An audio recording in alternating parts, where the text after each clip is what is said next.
उन्हाच्या काहिलीने हैराण झालेल्या नागरिकांना दिलासा मिळावा यासाठी शिवसेनेकडून अंबरनाथमध्ये मोफत उसाचा रस, गुळ आणि पाणी वाटप सुरू करण्यात आले। शिवसेना शहर प्रमुख अरविंद वाळेकर यांच्या हस्ते आज या उपक्रमाची सुरुवात करण्यात आली। पुढील महिनाभर छत्रपती शिवाजी महाराज चौकात हे वाटप केलं जाणार आहे। Manav Seva charitable trust, doctor Shrikant Shinde foundation आणि शिवसेना शहर शाखा यांच्या माध्यमातून हा उपक्रम राबवण्यात येतोय। मागील 4 वर्षापासून शिवसेना शहर प्रमुख आणि मानव सेवा चॅरिटेबल ट्रस्टचे अध्यक्ष अरविंद वाळेकर यांच्या संकल्पनेतून हा उपक्रम राबवण्यात येतो। मागील काही दिवसात उन्हाचा पारा चढतच चालला आहे। उन्हाच्या काहिलीने नागरिकांना दिलासा मिळावा यासाठी शिवसेनेकडून हा उपक्रम राबवण्यात येतोय।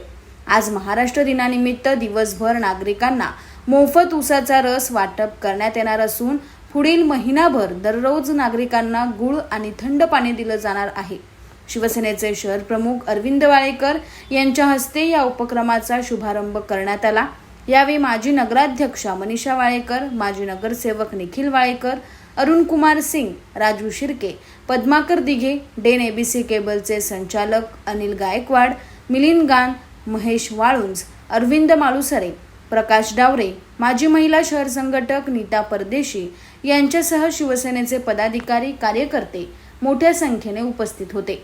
अंबरनाथमध्ये मानव सेवा चॅरिटेबल ट्रस्ट आणि शिवसेना शहर शाखा, डॉक्टर श्रीकांत शिंदे फाउंडेशन यांच्या वतीने गेली अनेक वर्ष आपण कोरोना काळामध्ये ज्या वेळेस अंबरनाथवर काही वेळ आली त्यावेळेस उभं राहण्याचं काम शहर शाखा आणि शाखेतले पदाधिकारी करत असतात। आमची मानव सेवा चॅरिटेबल ट्रस्ट ही देखील कोरोना काळामध्ये त्यांनी भरपूर असं सहकार्य अंबरनाथकरांना केलं।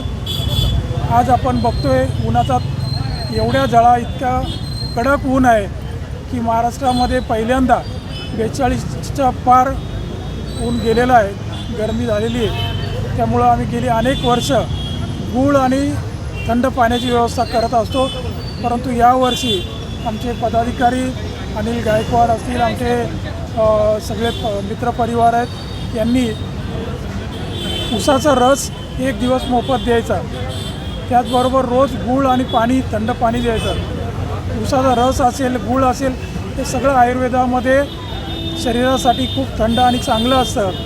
त्या उन्हामध्ये लोकांची ताण भागवणं, स्टेशनला आलेल्या लोकांना, रेल्वेने जाणारे असतील, कामकाजासाठी आलेले लोक असतील, त्यांना त्या थंड पाण्याने त्यांचा एक मनाला शांती मिळते आणि म्हणून आम्ही हा कार्यक्रम गेली अनेक वर्ष करतोय।